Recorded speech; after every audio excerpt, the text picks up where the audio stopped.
Attitude and the things that we look for every single day, taking care of one another, loving your teammate, and love where we are right now. Are they exceeding your expectations anywhere?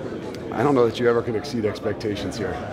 It's just a reality. You know, you set that bar really high. Those guys got incredible expectations, and you know whether it's been 2 years ago or maybe we struggled a lot more at times, but the expectations aren't going to change, and those guys understand and they love it. Not even Sam Hubbard? No, Sam's one of those guys. He's our culture. He's never going to be satisfied. He's going to continue to push, and you know, he's got a bright future. Look, but the rotation up front, like Tony's talking about there, is. Did you see it coming this fast? I mean, and being this effective?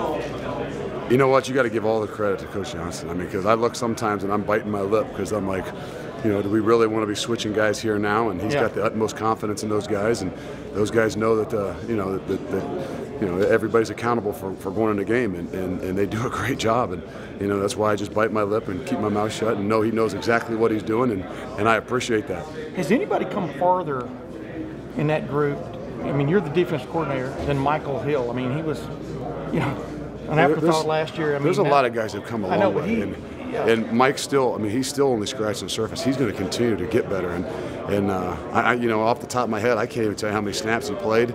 I just know throughout the week of preparation and practice and things, he definitely shows up. He's going to be a force to be reckoned with. I think he gives us a little something different than any of the other guys inside. What does it do for the room? Because all the preseason pub was about y'all's offense. You have too many quarterbacks, too many whatever. In the last 2 weeks, especially, y'all have leaned on the defense. What does it do for your room to have that kind of confidence? No, it's a great feeling, but the reality is this is a team sport. Coach does an unbelievable job. He talks about the selfless commitment to one another.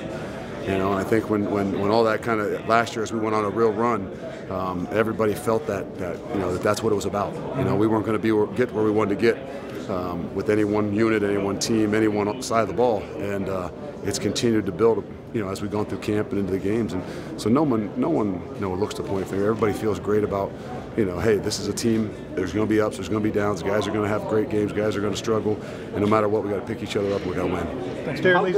Darren Lee's interception. He said he knew it was coming. Did you know? You knew what play was coming, not the interception. He's a very intelligent football player. Guys can know it's coming. I could sit there on the sideline and tell you it's coming. I watched enough film. I studied enough film. I got a good idea that what's coming, but I can't make the play.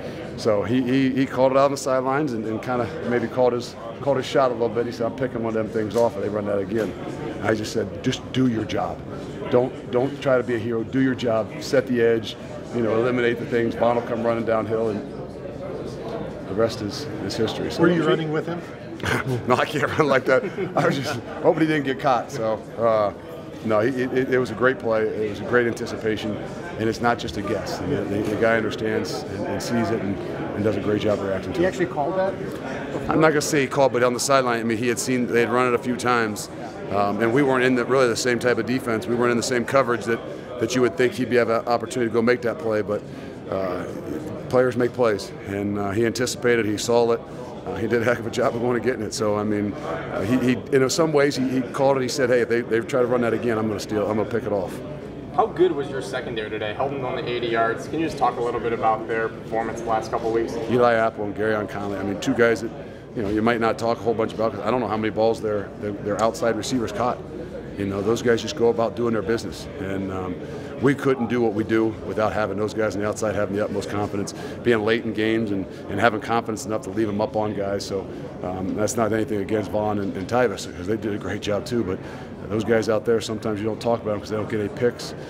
They just do their job. And they do it great. Yeah, they kept everything in front and short. Was that kind of going in the week? You saw they had a bunch of long passing plays, Northern Illinois. That is. Did you guys kind of scheme to try and keep the Kenny Galloway in front of you guys, or there's a whole lot of scheme. He was up on him, pressed up pretty much, I'd say most of the game. So that's that's a little bit of what we do, and we challenge our guys to continue to do it. And they knew it was a challenge. I don't know that we've seen some good wideouts, but those guys were as good as anybody we've seen, and they took the challenge. So you guys.